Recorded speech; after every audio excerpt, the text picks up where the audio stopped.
Doctor صاحب، جہانگیر ترین صاحب نے آج گفتگو کے دوران کہا کہ ان کا جہاز کہیں بھی جا سکتا ہے، جو ایک تاثر دینے کی آج ان کی جانب سے کوشش ہوئی ہے. کیا سیاسی منظرنامے پہ اس کے کیا اثرات ہوں گے، خاص کر پی ٹی آئی کی حکومت کے لیے اور پارٹی کے لیے؟ دیکھیں، خواجہ سعد رفیق صاحب کی صاحبزادی کی جو ہے وہ شادی تھی، کل اس کی تقریب تھی، اور مبارک ہو خواجہ صاحب کو اور ان کی تمام فیملی کو.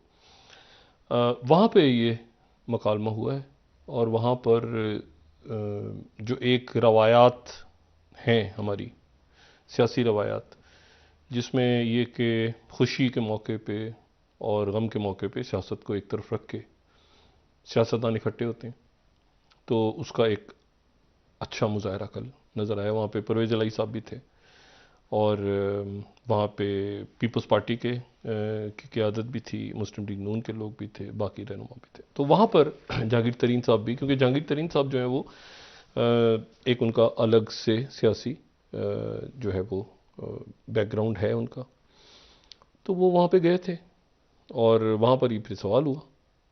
تو سوال ایاز صادق صاحب بھی شاید ساتھ کھڑے تھے، تو انہوں نے پھر کہا کہ میرا جہاز تو کہیں پر بھی جا سکتا ہے. پھر اس پہ شاہ محمود قریشی صاحب کو انہوں نے آج جواب دیا، شاہ محمود قریشی صاحب نے، کہ میرے پاس تو کوئی جہاز نہیں ہے.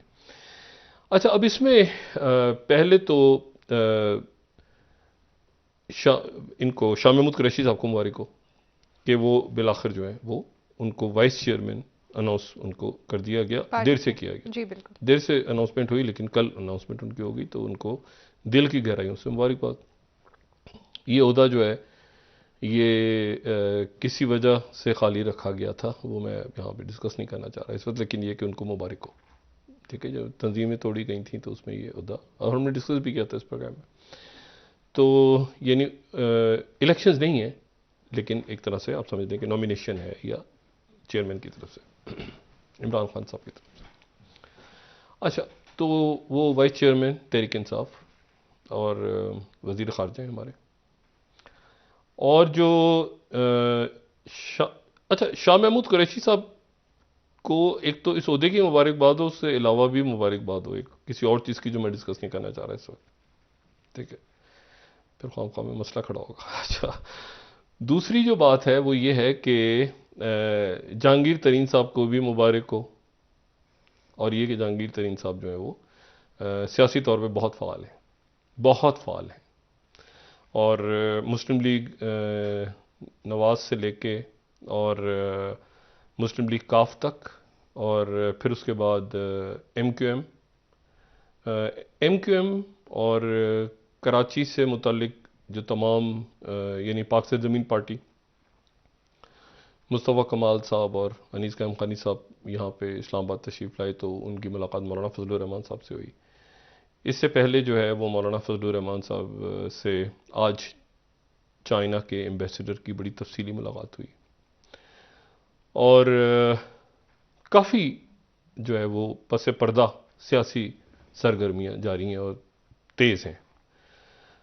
تو اس میں جہانگیر ترین صاحب کا ایک اچھا مستقبل میں، جہانگیر ترین صاحب کے رابطے ہمیشہ رہے ہیں اچھے، ویل کنیکٹڈ ہیں، اور ظاہر ہے کہ مسلم لیگ نون کے ساتھ وہ لندن بھی گئے تھے، تو وہاں پر ظاہر ہے کہ بزنس بھی ہے ان کا، لیکن اس سے ہٹ کے جیسے کل پبلکلی وہ نظر آ گئے، تو کئی دفعہ نظر نہیں بھی آتے ہوں گے، لیکن اتنا مجھے علم ہے کہ جہانگیر ترین صاحب جو ہیں وہ کافی فعال ہیں مستقبل کی جو سیاسی صورت گری ہے اس میں. اور عمران خان صاحب کو اس بات کا اندازہ ہے کہ پولیٹیکل ایکٹیویٹیز ہو رہی ہیں، بہت زیادہ پولیٹیکل ایکٹیویٹیز تیز ہو گئی ہیں. ان کے اتحادی بھی اور ان کی پارٹی کے لوگ بھی مختلف لوگوں سے مل رہے ہیں.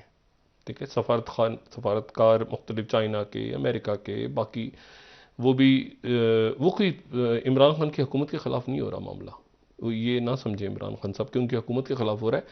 خطے کے واقعات ایسے ہیں جس میں مختلف وزراء سے جیسے آرمی چیف آپ دیکھ رہے ہیں کہ ڈیلی تقریباً کوئی نہ کوئی ملاقات ہو رہی ہے، کوئی نہ کوئی دورہ ہو رہا ہے، باہر سے لوگ آ رہے ہیں ادھر، خطے میں تیز موومنٹس ہیں. اور خان صاحب سے تو ہم نے کافی دفعہ گزارش کی کہ اپنے آپ کو خان صاحب اگر ایک اس جگہ پہ لے جائیں جہاں پر وہ انٹرنیشنل اور ریجنل لیول پہ وہ کریں، لیکن وہ خان صاحب کو ظاہر ہے کہ پھر مطلب یہ ترجمانوں کا اجلاس، اور یہ تو بہت جو ہے نا، یہ انفارمیشن منسٹری، فواد چودھری صاحب کافی ہیں اس کے لیے. فواد چودھری، بلکہ میں تو شہباز گل صاحب کے بارے میں بھی کہہ چکا ہوں کہ ان کو بھی کہیں بہت اچھی جگہ پہ ہونا چاہیے تھا اس پورے سیٹ اپ میں. اور باقی تو وزراء اپنی اپنی کارکردگی کا، لیکن یہ کہ وہ خان صاحب کو جو ہے نا وہ اب ٹھیک ہے، اب میں اس میں کچھ نہیں کہہ سکتا، لیکن یہ کہ وہ ایک جو لارجر پکچر ہے نا، بگ پکچر، اس بگ پکچر کے اندر بہت ایکٹیویٹیز ہو رہی ہیں، اور وہ میں آپ کو ابھی بتاتا ہوں کہ اس میں کہ جو کل میں نے بات کی تھی کہ جنگل کی آگ کی طرح سے نیا سال شروع ہوتے ہی واقعات جو ہیں وہ خطے میں جنم لے رہے ہیں. اور آج سب سے پہلے تو ہم جو ہمارے آرتھوڈاکس مسیحی برادری ہے ان کو کرسمس کی مبارکباد دیتے ہیں 7 جنوری. اور یہ بات کافی پہلے کہی تھی، ہم بتا چکے ہیں، ظاہر ہے پتہ بھی ہے لوگوں کو بہت سے کہ جو آرتھوڈاکس کرسچنز ہیں وہ اور جو کیتھولکس ہیں وہ الگ الگ کرسمس مناتے ہیں. تو پریزیڈنٹ پیوٹن چونکہ آرتھوڈاکس کرسچنز ماسکو کا بڑا اہم اس میں رول ہے، تو اس لیے تاس نے ابھی خبر دی ہے تھوڑی دیر پہلے کہ پیوٹن جو ہے انہوں نے آرتھوڈاکس کرسمس سروس اٹینڈ کی ہے، اور ایک چرچ میں، اور جو کہ پریزیڈینشیل ریزیڈنس ہے، لیکن وہ کرسمس یعنی کرسمس ایو پہ اٹینڈ کی ہے، لیکن وہ کرسمس جو ہے وہ ماسکو سے باہر مناتے ہیں ہمیشہ. ٹھیک ہے.